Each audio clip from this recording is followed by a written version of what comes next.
चकबंदी के विरोध में ग्रामीण और पुलिस आमने सामने। घटना में पुलिस और ग्रामीण हुए घायल। सोनिया गांधी के संसदीय क्षेत्र रायबरेली में 4 दिन पूर्व हरचंद्रपुर के गुनावर कामगर में चकबंदी के विरोध में ग्रामीण और पुलिस आमने सामने हुई थी। घटना में पुलिस और ग्रामीण घायल हुए, जहां ग्रामीणों के विरुद्ध संगीन धाराओं में मुकदमा दर्ज किया गया। अब इस मामले ने राजनीतिक रूप ले लिया।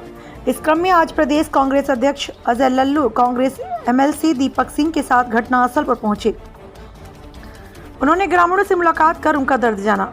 अजय लल्लू ने यहां मीडिया से बात किया और कहा कि उत्तर प्रदेश की सरकार, चाहे वो किसान का मुद्दा हो, बेरोजगारी, कानून व्यवस्था, महिला सुरक्षा या कोरोना का मिसमैनेजमेंट, उत्तर प्रदेश का चेहरा पूरी तरह बेनकाब हो चुका है। हर मोर्चे पर फेल है सरकार। उन्होंने मीडिया से आगे कहा कि जनता के विश्वास से गिर गई है, इसलिए तरह तरह के हथकंडे अपना रही है। लल्लू ने कहा कि भाजपा जाने वाली है, 2022 में कांग्रेस आने वाली है। उन्होंने कहा कि 40 बड़े घोटालों में लिप्त है ये सरकार। 4 साल में 500 से अधिक लोग जहरीली शराब पीने से मरे। ब्रांडिंग, हेडिंग, मैनेजमेंट और पोस्टर और केवल विज्ञापनों में ये सरकार लगी है। उन्होंने शनिवार को रायबरेली के हरचंदपुर के गुनावर कामगर में हुए उपद्रव को जंगल राज की संज्ञा दिया। कहा कि पुरुष जवानों ने महिलाओं को मारा, कुछ लोगों के हाथ टूट गए, उसके बाद भी गंभीर धाराओं में मुकदमे दर्ज हुए हैं। यहाँ के माफियाओं को संरक्षण देकर सरकार गरीबों का हक छीनना चाहती है।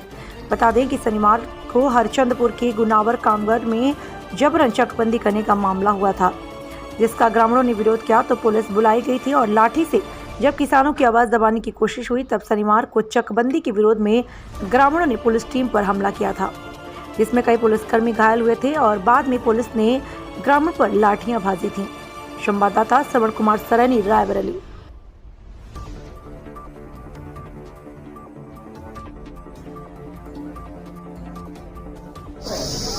कि कहाँ आए हो और क्या मुद्दा है यहाँ पे आने का? गुनावर मंगलपुर में जिस तरह पुलिस ने बर्बरता किया है, सरकार और सत्ता पक्ष के लोगों ने जबरन चकबंदी के अंतर्गत इनकी जमीन को नापी करके कब्जा करने का काम किया है। ग्रामीणों के विरोध होने के बाद भी सारे तथ्य और सबूत इस बात को अवलोकित करते हैं कि इस जमीन जो बंजर जमीन है, जहां कुछ और भी तमाम गांव के लोग जो अन्य जमीनों पर, अन्य नंबरान पर, जिनका बरसों से कब्जा है, जिनकी रोजी रोटी उसी जमीन पर निर्भर है, उसको छीनने का प्रयास यहाँ के स्थानीय कुछ भूमाफियों द्वारा किया गया है। जिलाधिकारी नेहा शर्मा जी ने पिछले समयों में चकबंदी आयुक्त को पत्र लिखकर चकबंदी न करने की सिफारिश भी की है।